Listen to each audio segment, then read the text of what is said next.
Nakatikim ka na ba ng grilled ice topped with special herb in a thick sauce?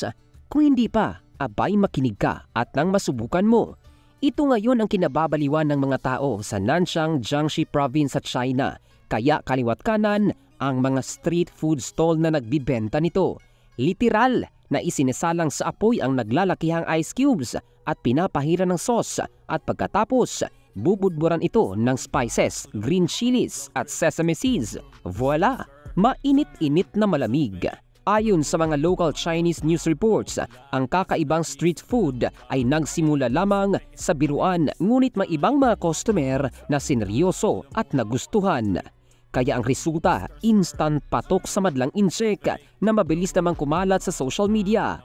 Ang ibang mga nagtitinda ng grilled ice ay tumatanggap pa ng advance order dahil pinipilahan ito sa kanilang lugar. Maaari umanong subukan ng mga nasa bahay lang dahil ang mga sangkap ay abot kamay lamang, lahat nasa loob ng iyong kusina. Ang bahaging ito ay hatid ng Drive Max Adult Herbal Capsule para sa lalaking laging umaangat. Ito si Jofel Candado in the heart of changing lives ng Brigada News Philippines, the Music and News Authority.